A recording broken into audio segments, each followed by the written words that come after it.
ಬಿಳಿ ಕುಂಬಳಕಾಯಿ ಬೀಜ ತೆಗೆದು ಚಿಕ್ಕ ತುಂಡುಗಳಾಗಿ ಕತ್ತರಿಸಿ ಅದಕ್ಕೆ 1 ನೆಲ್ಲಿಕಾಯಿ, ಸ್ವಲ್ಪ ಶುಂಠಿ, ಅರ್ಧ ಟೀ ಸ್ಪೂನ್ ಜೀರಿಗೆ ಮತ್ತು 1 ಗ್ಲಾಸ್ ನೀರು ಹಾಕಿ ಅರೆಯಿರಿ. 1/4 ಟೀ ಸ್ಪೂನ್ ಉಪ್ಪು ಸೇರಿಸಿ ಕುಡಿಯಿರಿ. ನಿಯಮಿತವಾಗಿ ಕುಡಿದರೆ ವೇಟ್ ಲಾಸ್ಗೆ ಸಹಾಯವಾಗಬಹುದು.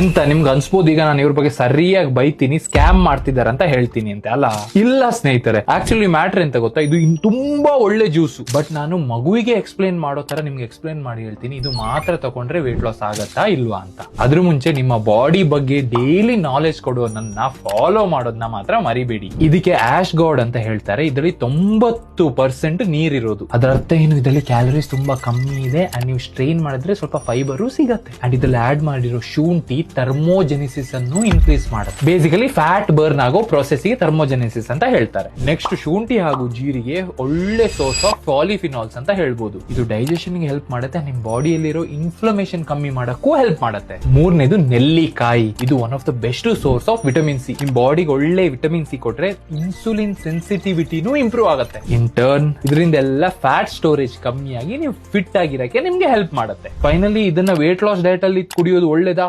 100% ಒಳ್ಳೇದು. ಬಟ್ ಇದು ಮಾತ್ರ ನಿಮ್ಮ ಹೊಟ್ಟೆ ಬೊಜ್ಜು ಕರಗಿಸತ್ತಾ?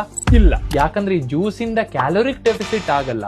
ಇದು ಒಂದು ಚೆರಿ ಆನ್ ಟಾಪ್ ತರ. ವೇಟ್ ಲಾಸ್ ಆಗೋದು ನೀವು ನಿಮ್ ಪೋರ್ಷನ್ ನ ಕಂಟ್ರೋಲ್ ಮಾಡಿ ಕ್ಯಾಲೋರಿಕ್ ಡೆಫಿಸಿಟ್ ಅಲ್ಲಿ ಇದ್ದಾಗ ಮಾತ್ರ. ಅಂಡ್ ಈ ಜ್ಯೂಸ್ ನ ಆಡ್ ಮಾಡೋದ್ರಿಂದ ಇನ್ನೂ ಬೆನಿಫಿಟ್ ಸಿಗತ್ತೆ. ಅಂಡ್ ಸ್ನೇಹಿತರೆ, ನಿಮ್ಮ ವೇಟ್ ಲಾಸ್ ನ ಈಸಿ ಮಾಡಕ್ಕೆ ವೇಟ್ ಲಾಸ್ ಜ್ಯೂಸ್ ರೆಸಿಪಿ ಬೇಕು ಅಂದ್ರೆ ನನ್ನ ಫಾಲೋ ಮಾಡ್ಬಿಟ್ಟು ಜ್ಯೂಸ್ ಅಂತ ಕಮೆಂಟ್ ಮಾಡಿ, ನಾನು ಪರ್ಸನಲ್ ನಿಮ್ಗೆ ಡೀಟೇಲ್ ರೆಸಿಪಿ ಡಾಕ್ಯುಮೆಂಟ್ ಕಳಿಸ್ತೇನೆ.